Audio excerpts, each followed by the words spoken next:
नमस्कार। खबरों के इस बुलेटिन विच तुहाडा स्वागत है। मैं हाँ जसप्रीत सिंह। पहला पेश ने चोणवीआं खबरां। प्रधानमंत्री नरेंद्र मोदी ने घट कोविड टीकाकरण कवरेज वाले जिलिਆਂ ਵਿੱਚ टीकाकरण ਵਧਾਉਣ ਦੀ ਜ਼ਰੂਰਤ ਤੇ ਜ਼ੋਰ ਦਿੱਤਾ।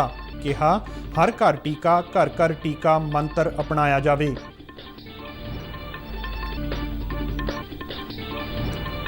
केंद्रीय मंत्री मनसुख मांडविया ने यूरिया ਅਤੇ DAP खाद की उचित मात्रा ਵਿੱਚ सप्लाई का भरोसा दिवाया।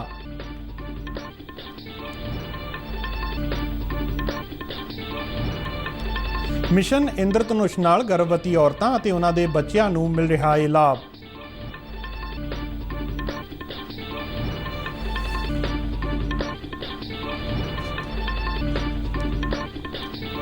ਅੱਜ छोटी दिवाली ते श्री हनुमान जयंती मनाई गई। ते हुण खबरां विस्तार नाल। प्रधानमंत्री नरेंद्र मोदी ने घट कोविड टीकाकरण कवरेज वाले ਜ਼ਿਲ੍ਹਿਆਂ ਵਿੱਚ टीकाकरण ਵਧਾਉਣ ਲਈ ਨਵੇਂ ਤਰੀਕੇ ਅਪਣਾਉਣ ਦੀ ਜ਼ਰੂਰਤ ਤੇ ਜ਼ੋਰ ਦਿੱਤਾ ਹੈ। ਅੱਜ ਵੀਡੀਓ ਕਾਨਫਰੰਸਿੰਗ ਰਾਹੀਂ ਘਟ ਟੀਕਾਕਰਨ ਕਵਰੇਜ ਵਾਲੇ ਜ਼ਿਲ੍ਹਿਆਂ ਦੇ ਅਧਿਕਾਰੀਆਂ ਨਾਲ ਸਮੀਖਿਆ ਮੀਟਿੰਗ ਵਿੱਚ ਉਹਨਾਂ ਕਿਹਾ ਕਿ ਸਰਕਾਰ 100% ਟੀਕਾਕਰਨ ਹਾਸਲ ਕਰਨ ਲਈ ਹਰ ਘਰ ਦਸਤਕ ਮੁਹਿੰਮ ਤੇ ਧਿਆਨ ਕੇਂਦਰਿਤ ਕਰ ਰਹੀ ਹੈ। ਪ੍ਰਧਾਨ ਮੰਤਰੀ ਨੇ ਕਿਹਾ ਕਿ ਜਿਨ੍ਹਾਂ ਜ਼ਿਲ੍ਹਿਆਂ ਵਿੱਚ 50% ਤੋਂ ਘੱਟ ਲੋਕਾਂ ਨੂੰ ਟੀਕੇ ਲੱਗੇ ਨੇ ਉੱਥੇ ਲੋਕਾਂ ਨੂੰ ਜਾਗਰੂਕ ਬਣਾਉਣ ਬਾਰੇ ਉਚੇਚਾ ਧਿਆਨ ਦੇਣਾ ਚਾਹੀਦਾ ਹੈ। ਪ੍ਰਧਾਨ ਮੰਤਰੀ ਮੋਦੀ ਨੇ ਜਾਗਰੂਕਤਾ ਮੁਹਿੰਮ ਵਿੱਚ ਧਰਮ ਗੁਰੂਆਂ ਦਾ ਸਹਿਯੋਗ ਲੈਣ ਤੇ ਵੀ ਜ਼ੋਰ ਦਿੱਤਾ। ਉਹਨਾਂ ਕਿਹਾ ਕਿ ਟੀਕਾਕਰਨ ਮੁਹਿੰਮ ਵਿੱਚ ਸੂਬੇ NCC ਅਤੇ NSS ਦੇ ਕੈਡਿਟਾਂ ਦੀ ਮਦਦ ਵੀ ਲੈ ਸਕਦੇ ਨੇ। हर घर दस्तक इसी मंत्र के साथ हर उस घर में दस्तक दी जाएगी जहां अभी तक दोनों टीके का संपूर्ण सुरक्षा कवच नहीं मिला है। अब हर घर टीका घर घर टीका इस जज्बे के साथ हम सबको घर घर पहुंचना है। साथियों, इस अभियान की सफलता के लिए हमें कम्युनिकेशन के लिए टेक्नोलॉजी से लेकर अपने सोशल इंफ्रास्ट्रक्चर का भरपूर उपयोग करना है। टीकाकरण से जुड़े कम्युनिकेशन को जितना हम सरल रूप में करेंगे, स्थानीय भाषा बोलियों में करेंगे। मैंने देखा है कुछ लोगों ने तो गीत बनाए हैं, ग्रामीण भाषा में गीत बनाते, गीत गाते गाते गाते वैक्सीनेशन की बात कर रहे हैं। इतने बेहतर परिणाम आएंगे। साथियों, हर घर दस्तक देते समय पहली डोज के साथ साथ आप सभी को दूसरी डोज पर भी उतना ही ध्यान देना होगा।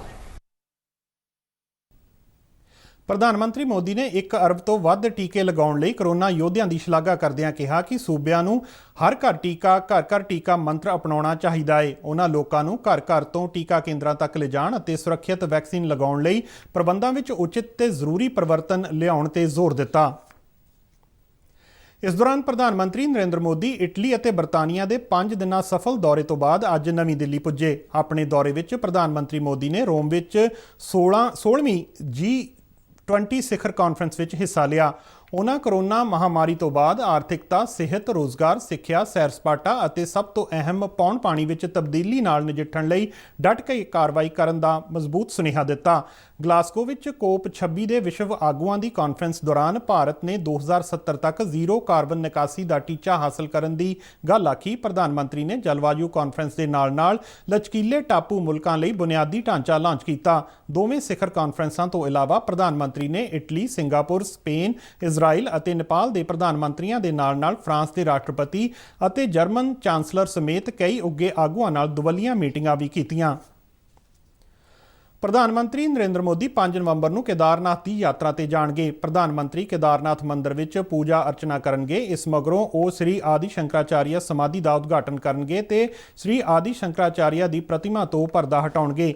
2013 ਦੇ ਹੜ੍ਹ 'ਚ ਨਸ਼ਟ ਹੋਣ ਤੋਂ ਬਾਅਦ ਸਮਾਧੀ ਦੀ ਮੁੜ ਉਸਾਰੀ ਕੀਤੀ ਗਈ ਹੈ। ਸੰਪੂਰਨ ਮੁੜ ਉਸਾਰੀ ਦਾ ਕੰਮ ਪ੍ਰਧਾਨ ਮੰਤਰੀ ਦੇ ਮਾਰਗਦਰਸ਼ਨ ਹੇਠ ਹੋਇਆ ਹੈ, ਜਿਨ੍ਹਾਂ ਨੇ ਪ੍ਰੋਜੈਕਟ ਦੀ ਪ੍ਰਗਤੀ ਦੀ ਲਗਾਤਾਰ ਸਮੀਖਿਆ ਤੇ ਨਿਗਰਾਨੀ ਕੀਤੀ। ਪ੍ਰਧਾਨ ਮੰਤਰੀ ਮੋਦੀ ਸਰਸਵਤੀ ਆਸਥਾ ਪਥ ਤੇ पूरे हो चुके ਅਤੇ ਹਾਲੇ ਜਾਰੀ ਕਾਰਜਾਂ ਦੀ ਸਮੀਖਿਆ ਤੇ ਨਿਰੀਖਣ ਕਰਨਗੇ।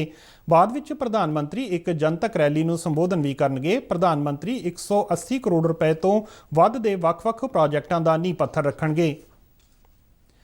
ਕੇਂਦਰੀ ਸਿਹਤ ਮੰਤਰਾਲਾ ਨੇ ਉੱਚ ਪੱਧਰੀ ਟੀਮਾਂ ਨੂੰ ਉਹਨਾਂ 9 ਸੂਬਿਆਂ ਅਤੇ ਕੇਂਦਰ ਸ਼ਾਸਤ ਪ੍ਰਦੇਸ਼ਾਂ ਲਈ ਤੁਰੰਤ ਰਵਾਨਾ ਕੀਤਾ ਹੈ, ਜਿੱਥੇ ਡੇਂਗੂ ਦੇ ਮਾਮਲੇ ਤੇਜ਼ੀ ਨਾਲ ਵਧ ਰਹੇ ਨੇ। ਇਹਨਾਂ ਸੂਬਿਆਂ ਵਿੱਚ ਪੰਜਾਬ ਤੇ ਹਰਿਆਣਾ ਵੀ ਸ਼ਾਮਲ ਨੇ। ਇਹ ਟੀਮਾਂ ਇਹਨਾਂ ਸੂਬਿਆਂ ਵਿੱਚ ਡੇਂਗੂ ਤੇ ਅਸਰਦਾਰ ਕੰਟਰੋਲ ਅਤੇ ਪ੍ਰਬੰਧਨ ਵਿੱਚ ਜਨ ਸਿਹਤ ਉਪਾਅ ਕਰਨ ਵਿੱਚ ਮਦਦ ਕਰਨਗੀਆਂ। ਟੀਮਾਂ ਭੇਜਣ ਦਾ ਇਹ ਫੈਸਲਾ ਕੇਂਦਰੀ ਸਿਹਤ ਤੇ ਪਰਿਵਾਰ ਭਲਾਈ ਮੰਤਰੀ ਮਨਸੁਖ ਮਾਂਡਵੀਆ ਦੀ ਹਦਾਇਤ ਤੇ ਲਿਆ ਗਿਆ ਹੈ।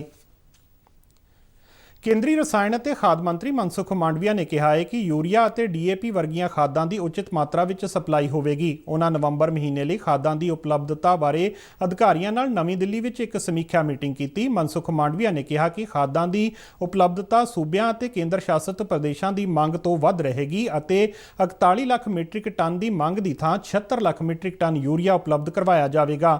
ਇਸੇ ਤਰ੍ਹਾਂ 17 ਲੱਖ ਮੀਟ੍ਰਿਕ ਟਨ ਦੀ ਅਨੁਮਾਨਿਤ ਮੰਗ ਦੀ ਤੁਲਨਾ ਵਿੱਚ 18 ਲੱਖ ਮੀਟ੍ਰਿਕ ਟਨ ਡੀਏਪੀ ਅਤੇ 30 ਲੱਖ ਮੀਟ੍ਰਿਕ ਟਨ NPK ਉਪਲਬਧ ਕਰਵਾਏ ਜਾਣਗੇ। ਉਹਨਾਂ ਕਿਸਾਨਾਂ ਨੂੰ ਅਪੀਲ ਕੀਤੀ ਕਿ ਅਫਵਾਹਾਂ ਦੇ ਆਧਾਰ ਤੇ ਉਹ ਖਾਦਾਂ ਦੀ ਜਮਾਖੋਰੀ ਨਾ ਕਰਨ। आज़ादी का अमृत महाउत्सव ਨੂੰ ਸਮਰਪਿਤ ਆਜ਼ਾਦੀ ਕਾ ਸਫ਼ਰ ਤਹਿਤ ਅਸੀਂ ਭਾਰਤ ਦੀ ਆਜ਼ਾਦੀ ਵਿੱਚ ਯੋਗਦਾਨ ਪਾਉਣ ਵਾਲੇ ਵੱਖ-ਵੱਖ ਮੰਨੇ ਪ੍ਰਮੰਨੇ ਅਤੇ ਗੁੰਮਨਾਮ ਆਜ਼ਾਦੀ ਸੰਗਰਾਮੀਆਂ ਦੇ ਜੀਵਨ ਦੇ ਪਹਿਲੂਆਂ ਤੋਂ ਤੁਹਾਨੂੰ ਜਾਣੂ ਕਰਵਾਉਂਦੇ ਹਾਂ। ਇਸ ਤੋਂ ਇਲਾਵਾ ਆਜ਼ਾਦੀ ਦੇ ਸੰਘਰਸ਼ ਨਾਲ ਜੁੜੀਆਂ ਹੋਰ ਗਤੀਵਿਧੀਆਂ ਬਾਰੇ ਵੀ ਦੱਸਦੇ ਹਾਂ। ਅੱਜ ਦੀ ਕੜੀ ਵਿੱਚ ਅਸੀਂ ਤੁਹਾਨੂੰ ਮਹਾਨ ਪਰ ਗੁੰਮਨਾਮ ਸੁਤੰਤਰਤਾ ਸੰਗਰਾਮੀ ਸਾਗਰ ਮਲਗੋਪਾ ਅਤੇ ਸੁਤੰਤਰਤਾ ਸੰਗਰਾਮੀ ਅਤੇ ਸਮਾਜਿਕ ਕਾਰਕੁਨ ਅੰਨਪੂਰਣਾ ਮਹਾਰਾਣਾ ਬਾਰੇ ਜਾਣਕਾਰੀ ਦੇ ਰਹੇ ਹਾਂ। ਪੇਸ਼ ਹੈ ਇੱਕ ਰਿਪੋਰਟ।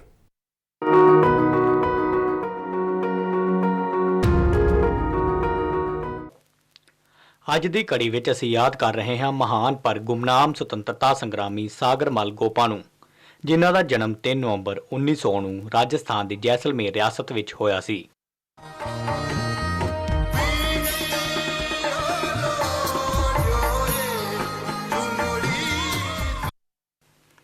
ਸਾਗਰਮਲ ਪਾਬੰਦੀਸ਼ੁਦਾ ਪ੍ਰਜਾ ਮੰਡਲ ਦੇ ਆਗੂ ਸਨ ਅਤੇ ਉਹਨਾਂ ਨੇ ਜੈਸਲਮੇਰ ਅਤੇ ਆਸ-ਪਾਸ ਦੇ ਖੇਤਰਾਂ ਦੇ ਲੋਕਾਂ ਨੂੰ ਆਜ਼ਾਦੀ ਦੀ ਲੜਾਈ 'ਚ ਹਿੱਸਾ ਲੈਣ ਲਈ ਪ੍ਰੇਰਿਤ ਕੀਤਾ।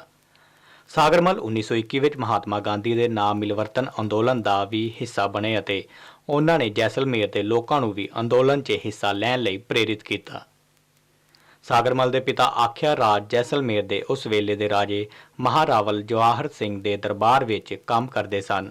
ਆਪਣੇ ਜਵਾਨੀ ਦੇ ਦਿਨਾਂ ਦੌਰਾਨ ਉਹਨਾਂ ਨੇ ਬਰਤਾਨਵੀ ਭਾਰਤ ਵਿੱਚ ਆਜ਼ਾਦੀ ਦੇ ਅੰਦੋਲਨ ਪ੍ਰਤੀ ਆਪਣੇ ਗ੍ਰਹਿ ਸੂਬੇ ਵੱਲੋਂ ਦਿਖਾਏ ਗਏ ਉਦਾਸੀਨ ਵਤੀਰੇ ਨੂੰ ਮਹਿਸੂਸ ਕੀਤਾ। ਇਸ ਨਾਲ ਉਹਨਾਂ ਨੂੰ ਬਹੁਤ ਧੱਕਾ ਲੱਗਾ ਅਤੇ ਉਹਨਾਂ ਦੇ ਅੰਦਰ ਬਗਾਵਤ ਦੇ ਪ੍ਰਤੀ ਜੋਸ਼ ਦੀ ਜਵਾਲਾ ਜਗੀ।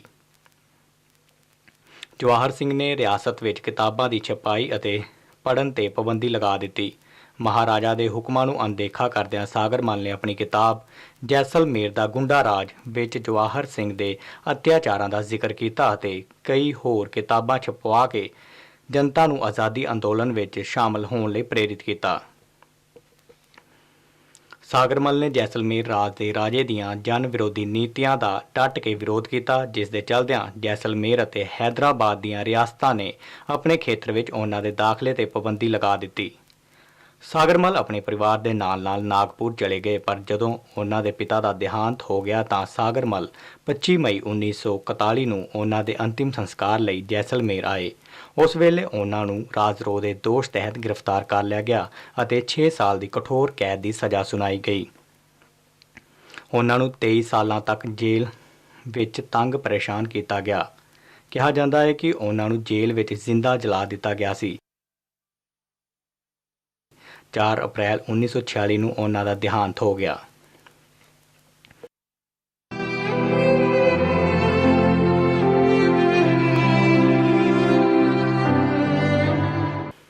(1986) ਵਿੱਚ ਭਾਰਤ ਸਰਕਾਰ ਨੇ ਸਾਗਰਮਲ ਗੋਪਾ ਦੇ ਸਨਮਾਨ ਵਿੱਚ ਇੱਕ ਡਾਕ ਟਿਕਟ ਜਾਰੀ ਕੀਤੀ। ਭਾਰਤ ਆਪਣੇ ਅਜਿਹੇ ਆਜ਼ਾਦੀ ਸੰਗਰਾਮੀਆਂ ਦੀ ਨਿਸਵਾਰਥ ਸੇਵਾ ਅਤੇ ਬਲੀਦਾਨ ਦਾ ਹਮੇਸ਼ਾ ਰਿਣੀ ਰਹੇਗਾ।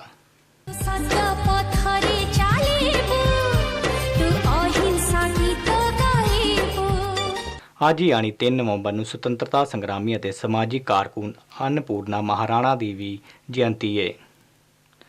ਉਹਨਾਂ ਦਾ ਜਨਮ 3 ਨਵੰਬਰ 1917 ਨੂੰ ਓਡੀਸ਼ਾ ਦੇ ਉੱਘੇ ਆਜ਼ਾਦੀ ਸੰਗਰਾਮੀਆਂ ਰਮਾ ਦੇਵੀ ਅਤੇ ਗੋਪ ਬੰਧੂ ਚੌਧਰੀ ਦੇ ਘਰ ਹੋਇਆ ਸੀ। ਅੰਨਪੂਰਣਾ ਜਦੋਂ ਸਿਰਫ 14 ਸਾਲ ਦੇ ਹੀ ਸਨ, ਉਹ ਆਜ਼ਾਦੀ ਦੀ ਲੜਾਈ ਵਿੱਚ ਸ਼ਾਮਲ ਹੋ ਗਏ ਸਨ। ਉਹ ਇੱਕ ਉਤਸ਼ਾਹੀ ਗਾਂਧੀਵਾਦੀ ਸਨ ਅਤੇ 1934 ਵਿੱਚ ਪੁਰੀ ਤੋਂ ਭਦਰਕ ਤੱਕ ਗਾਂਧੀ ਜੀ ਦੀ ਇਤਿਹਾਸਕ ਹਰੀਜਨ ਪੈਦਲ ਯਾਤਰਾ ਵਿੱਚ ਉਹਨਾਂ ਦੇ ਨਾਲ ਸਨ।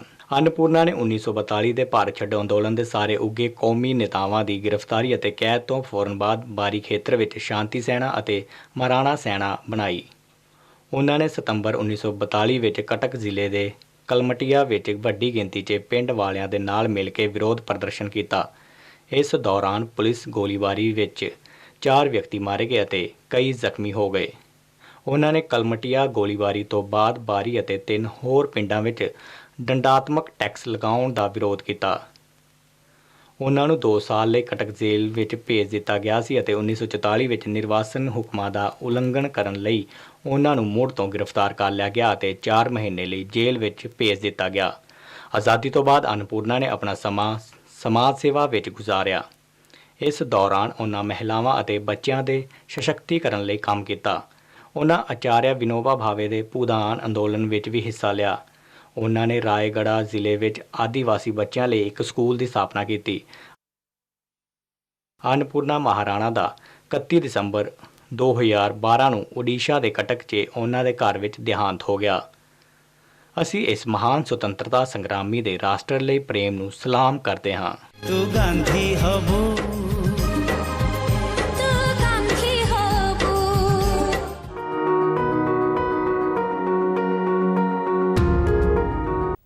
ਸਿਹਤ ਸੇਵਾਵਾਂ ਦੇ ਖੇਤਰ ਵਿੱਚ ਭਾਰਤ ਸਰਕਾਰ ਵੱਖ-ਵੱਖ ਭਲਾਈ ਯੋਜਨਾਵਾਂ ਚਲਾ ਰਹੀ ਹੈ। ਇਸ ਵੇਲੇ ਆਯੁਸ਼ਮਾਨ ਭਾਰਤ ਦੇ ਨਾਲ ਹੀ ਕੌਮੀ ਬਾਲ ਸਿਹਤ ਪ੍ਰੋਗਰਾਮ, ਕੌਮੀ ਕਿਸ਼ੋਰ ਸਿਹਤ ਪ੍ਰੋਗਰਾਮ, ਜਨਨੀ ਸ਼ਿਸ਼ੂ ਸੁਰੱਖਿਆ ਪ੍ਰੋਗਰਾਮ, ਮਿਸ਼ਨ ਇੰਦਰਧਨੁਸ਼ ਅਤੇ ਕੌਮੀ ਆਰੋਗਯ ਨਿਧੀ ਵਰਗੀਆਂ ਕੁਝ ਯੋਜਨਾਵਾਂ ਚੱਲ ਰਹੀਆਂ ਨੇ, ਜਿਨ੍ਹਾਂ ਦਾ ਲਾਭ ਲੋਕਾਂ ਨੂੰ ਮਿਲ ਰਿਹਾ ਹੈ। ਇੱਕ ਰਿਪੋਰਟ।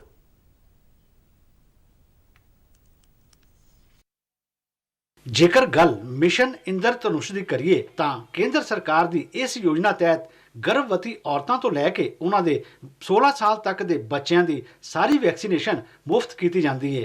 ਇਸ ਯੋਜਨਾ ਤੋਂ ਫਾਇਦਾ ਲੈਣ ਵਾਲੇ ਲੋਕ ਇਸ ਨੂੰ ਵਰਦਾਨ ਦੱਸਦੇ ਨੇ। ਪਰ ਪੈਸੇ ਖਰਚਣੇ ਪੈਣੇ ਸੀ, ਇੱਥੇ ਆਪਾਂ ਫ੍ਰੀ ਕਰਵਾ ਰਹੇ ਹਾਂ ਜੀ। ਜੋ ਮੇਰੇ ਬੱਚੇ ਗੁੜੀਆ ਹੋਈ ਆ ਉਦੋਂ ਦੇ ਇੰਜੈਕਸ਼ਨ ਫ੍ਰੀ ਲੱਗ ਰਿਹਾ ਹੈ ਜੀ। ਪੈਸਾ ਆਪਾਂ ਕੋਈ ਵੀ ਨਹੀਂ ਲਾਇਆ, ਜੋ ਬੱਚਿਆਂ ਦਾ ਜਨਮ ਹੋਇਆ ਆਪਾਂ ਫ੍ਰੀ ਇਲਾਜ ਕਰ ਰਹੇ ਹਾਂ ਡਿਪਾਰਟਮੈਂਟ 'ਚ, ਹੈਲਥ ਡਿਪਾਰਟਮੈਂਟ 'ਤੇ। ਚਲੋ ਆਪਾਂ ਨੂੰ ਇਹੀ ਫਾਇਦਾ ਆ, ਗਰੀਬ ਹੈਗੇ ਆ ਜੀ, ਕੋਈ ਪੈਸਾ ਧੇਲਾ ਨਾ ਹੋਵੇ ਕਿਸੇ ਕੋਲ, ਚਲੋ ਸਮਾਂ ਸਰ ਜਾਂਦਾ ਆ। ਮੇਰੀ 9th ਮੰਥ ਜਦ ਪ੍ਰੈਗਨੈਂਸੀ ਹੋਈ ਸੀ ਮੈਨੂੰ, ਤੇ ਮੈਂ 9th ਮੰਥ ਤੱਕ ਇੱਥੋਂ ਹੀ ਕਰਵਾਉਂਦੀ ਰਹੀ ਸੀ। 9th ਮੰਥ ਤੱਕ ਮੈਨੂੰ ਫ੍ਰੀ ਕੋਸਟ ਸੀਗੀ। ਅੱਜ ਮੇਰੀ ਗੁੜੀਆ 10 ਸਾਲ ਦੀ ਹੋ ਗਈ ਹੈ ਤੇ ਮੈਂ ਅੱਜ ਵੀ ਇਹਨਾਂ ਕੋਲ ਲਵਾ ਰਹੀ ਹਾਂ। ਫ੍ਰੀ ਕੋਸਟ ਹੈ, ਕੋਈ ਪੈਸਾ ਨਹੀਂ ਹੈ, ਫ੍ਰੀ ਹੈ। ਬਾਹਰ ਲਗਵਾਉਣ ਦੀ ਜ਼ਿਆਦਾ ਕੋਸਟ ਸੀ ਤੇ ਇੱਥੇ ਮੈਨੂੰ ਫ੍ਰੀ ਲਗਾ ਰਹੇ ਆ। ਜਲੰਧਰ ਦੇ ਬਸਤੀ ਗੁਜਾ ਹੈਲਥ ਸੈਂਟਰ ਵਿੱਚ ਮੈਡੀਕਲ ਅਫਸਰ ਡਾਕਟਰ ਬਲਜੀਤ ਕੁਮਾਰ ਨੇ ਮਿਸ਼ਨ ਇੰਦਰਧਨੁਸ਼ ਬਾਰੇ ਦੱਸਿਆ। ਗਵਰਨਮੈਂਟ ਆਫ ਇੰਡੀਆ ਦੀ ਮਦਦ ਨਾਲ ਪੰਜਾਬ ਸਰਕਾਰ ਜਿੰਨਾ ਕੰਮ ਕਰ ਰਹੀ ਆ, ਇਹ ਸ਼ਲਾਘਾਯੋਗ ਕੰਮ ਹੈਗਾ। ਔਰ ਸਭ ਤੋਂ ਵੱਡੀ ਗੱਲ ਹੈ ਵੀ ਆਮ ਲੋਕਾਂ ਨੂੰ ਸਾਰਿਆਂ ਨੂੰ ਇਸ ਸਕੀਮ ਦਾ ਫਾਇਦਾ ਲੈਣਾ ਚਾਹੀਦਾ ਤਾਂ ਜੋ ਕਿ ਬੱਚੇ ਤੰਦਰੁਸਤ ਤੇ ਸਿਹਤਮੰਦ ਰਹਿਣ। ਇਸ ਸਿਹਤ ਸੈਂਟਰ ਦੀ ਕਮਲੇਸ਼ ਨੇ ਲੋਕਾਂ ਨੂੰ ਇਸ ਯੋਜਨਾ ਦਾ ਲਾਭ ਲੈਣ ਦੀ ਅਪੀਲ ਕੀਤੀ। ਪ੍ਰੈਗਨੈਂਟ ਮਦਰ ਤੋਂ ਲੈ ਕੇ 16 ਸਾਲ ਦੇ ਬੱਚਿਆਂ ਦੇ ਜੋ ਵੀ ਇੰਜੈਕਸ਼ਨ ਲੱਗਦੇ ਆ ਇਹ ਸਰਕਾਰ ਫ੍ਰੀ ਲਾਉਂਦੀ ਆ। ਕੋਈ ਇਹਦੇ ਚਾਰजेस ਨਹੀਂ, ਕੁਝ ਨਹੀਂ। ਪਹਿਲਾਂ ਮੈਡੀਕਲ ਆਫੀਸਰ ਚੈੱਕ ਕਰਦੇ ਆ, ਉਸ ਤੋਂ ਬਾਅਦ ਇੰਜੈਕਸ਼ਨ ਲੱਗਦੇ ਆ। ਫਿਰ ਅਸੀਂ ਜਿਹੜਾ ਨਾਲ ਸਾਰਿਆਂ ਨੂੰ ਦੱਸਦੇ ਵੀ ਆ ਵੀ ਹੁਣ ਜਿਹੜੇ ਕਿਹੜਾ ਇੰਜੈਕਸ਼ਨ ਲੱਗਾ ਆ ਤੇ ਜਿਹੜਾ ਨੈਕਸਟ ਤੁਹਾਡੀ ਕਦੋਂ ਵਿਜ਼ਿਟ ਆਉਣੀ ਆ। ਯਕੀਨਨ ਮਿਸ਼ਨ ਇੰਦਰਧਨੁਸ਼ ਯੋਜਨਾ ਸੰਬੰਧਿਤ ਲੋਕਾਂ ਨੂੰ ਕਾਫੀ ਫਾਇਦਾ ਪਹੁੰਚਾ ਰਹੀ ਹੈ ਅਤੇ ਲੋਕਾਂ ਨੂੰ ਸਿਹਤਯਾਬ ਬਣਾ ਕੇ ਇੱਕ ਮਜ਼ਬੂਤ ਤੇ ਸਵਸਥ ਭਾਰਤ ਬਣਾਉਣ ਵਿੱਚ ਯੋਗਦਾਨ ਦੇ ਰਹੀ ਹੈ। ਸ਼ਿਸ਼ੂ ਸ਼ਰਮਾ, ਦੂਰਦਰਸ਼ਨ ਸਮਾਚਾਰ, ਜਲੰਧਰ। ਰੌਸ਼ਨੀ ਦਾ ਤਿਉਹਾਰ ਦੀਵਾਲੀ ਕੱਲ੍ਹ 4 ਨਵੰਬਰ ਨੂੰ ਮਨਾਇਆ ਜਾਵੇਗਾ। ਇਸ ਤਿਉਹਾਰ ਨੂੰ ਲੈ ਕੇ ਬਾਜ਼ਾਰਾਂ ਵਿੱਚ ਖੂਬ ਰੌਣਕਾਂ ਨੇ। ਲੋਕਾਂ ਨੇ ਪਿਛਲੇ ਕੱਲ੍ਹ ਧਨਤੇਰਸ ਮਨਾਈ, ਜਦਕਿ ਅੱਜ ਛੋਟੀ ਦੀਵਾਲੀ ਤੇ ਹਨੂਮਾਨ ਜਯੰਤੀ ਮਨਾਈ ਗਈ। ਇਸ ਦਿਨ ਭਗਵਾਨ ਸ੍ਰੀ ਹਨੂਮਾਨ ਜੀ ਦੇ ਉਚੇਚੇ ਤੌਰ ਤੇ ਪੂਜਾ ਕੀਤੀ ਜਾਂਦੀ ਹੈ। ਹਨੂਮਾਨ ਜਯੰਤੀ ਸਾਲ ਵਿੱਚ 2 ਵਾਰ ਮਨਾਈ ਜਾਂਦੀ ਹੈ। ਪਹਿਲੀ ਚੇਤ ਮਹੀਨੇ ਦੀ ਪੁੰਨਿਆ ਅਤੇ ਦੂਜੀ ਕੱਤਕ ਮਹੀਨੇ ਦੇ ਕ੍ਰਿਸ਼ਨ ਪੱਖ ਦੀ ਚਤੁਰਦਸ਼ੀ ਨੂੰ ਮਨਾਈ ਜਾਂਦੀ ਹੈ। ਛੋਟੀ ਦੀਵਾਲੀ ਤੇ ਨਰਕ ਚਤੁਰਦਸ਼ੀ ਵੀ ਮਨਾਈ ਜਾਂਦੀ ਹੈ ਅਤੇ ਯਮ ਦੇ ਨਾਂ ਤੇ ਦੀਪਦਾਨ ਕੀਤਾ ਜਾਂਦਾ ਹੈ। ਪੰਜਾਬ ਦੇ ਮੁੱਖ ਮੰਤਰੀ ਚਰਨਜੀਤ ਸਿੰਘ ਚੰਨੀ ਨੇ ਕਿਰਤੀ ਬੋਰਡ ਨਾਲ ਰਜਿਸਟਰਡ ਉਸਾਰੀ ਕਿਰਤੀਆਂ ਨੂੰ 3100 ਰੁਪਏ ਦੀ ਅੰਤਰਿਮ ਵਿੱਤੀ ਰਾਹਤ ਦੇਣ ਦਾ ਐਲਾਨ ਕੀਤਾ ਹੈ। ਉਹਨਾਂ ਕਿਹਾ ਕਿ ਦੀਵਾਲੀ ਮੌਕੇ ਇਹ ਗ੍ਰਾਂਟ ਕਿਰਤੀਆਂ ਦੇ ਪਰਿਵਾਰਾਂ ਲਈ ਇੱਕ ਸ਼ਗਨ ਰਾਸ਼ੀ ਹੈ ਅਤੇ ਇਸ ਨੂੰ ਸਿੱਧਾ ਕਿਰਤੀਆਂ ਦੇ ਖਾਤੇ ਵਿੱਚ ਜਮ੍ਹਾਂ ਕੀਤਾ ਜਾਵੇਗਾ। ਸੂਬੇ ਵਿੱਚ ਤਕਰੀਬਨ 3,17,000 ਉਸਾਰੀ ਕਿਰਤੀ ਰਜਿਸਟਰਡ ਨੇ। ਇਸ ਦੇ ਨਾਲ ਹੀ ਖਬਰਾਂ ਦਾ ਇਹ ਬੁਲੇਟਿਨ ਖਤਮ ਹੁੰਦਾ ਹੈ। ਨਮਸਕਾਰ।